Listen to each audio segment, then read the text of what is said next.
درود دوستان، باورتون نمیشه ایکس فیلتر رایگان شد. البته ما تا الان پول نمیدادیم به هوش مصنوعی مختلف، ولی این چند ساعت پیش رایگان شد و میتونیم کاراکتر باش بسازیم. همونطور که تو احتمالاً از شورت ویدیو دیده باشین یا اگر تازه اومدین و از این ویدیو شروع کردید، بهتون پیشنهاد میدم ویدیو قبلی منم ببینید. دارم مانیتایز میکنم یک کانالو با هوش مصنوعی، یعنی مانیتایز کردم یک کانال دیگه هم همراه شما دارم مانیتایز میکنم که ویدیو اولش رفته. خب بریم سراغ ایکس فیلد. ایکس فیلد یه هوش مصنوعی که خیلی ترکونده و با انیمیشناشو، با این تصاویری که اینجوری میده و این مدلی تصاویر مختلف از مثلا ون و کینگ و اینا میده خیلی معروف شده.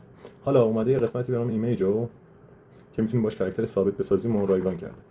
اینجوریه که شما تو این قسمت با ایمیل‌های مختلف میتونید ثبت نام میکنید. خیلی ثبت نامش هم کاری نداره، با ایمیلتون راحت میتونید ثبت نام کنید. حالا اینجا همونجوری که میبینید 33% اعتبارم مصرف شده به خاطر اینکه تست کردمش. حالا میخوایم بریم سراغ ادیت ایمیج باهاش. اینجا کاراکترتون رو وارد کنید. به عنوان مثال همین مهرداد صادقیانی که ما توی ویدیو شورت مثال دادیم. اینجا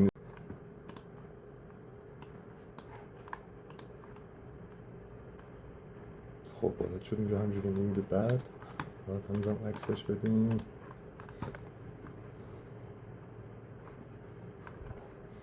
که تا 70 تا عکس بده، ولی لازم نیست 70 تا بدیم. همینجوری 15 تا 10 تا بدیم و میگه خودش مثلا اونایی که لا کوالیتیه ولی مهم نیست.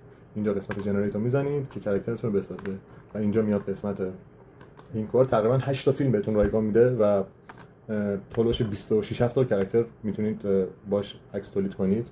میتونید خودتون رو تو زوایای مختلف عکس بگیرید و براش آپلود کنید و به عنوان یک کاراکتر بهش بشناسونید و بعدش میتونید حالا اینا رو افکت‌های مختلف روش بذارید که بهتون در ادامه آموزش میدم.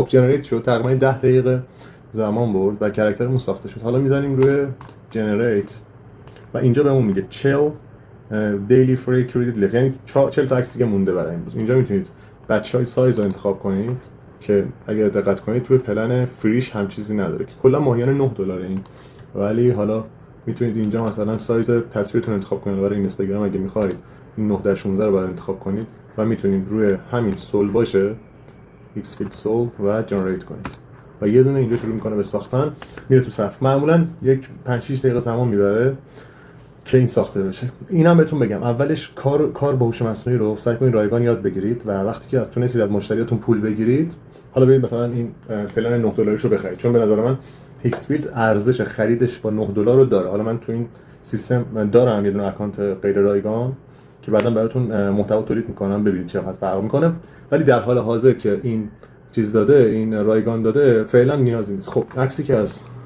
مهرداد قاسمیان داد اینه. حالا میتونیم همین رو تبدیل به ویدیو کنیم. حالا یه دونه از این استایلا رو انتخاب باید بکنیم. میتونیم پرامپت بنویسیم، مثلا فارسی هم میتونیم بنویسیم، نگاه کردن افق.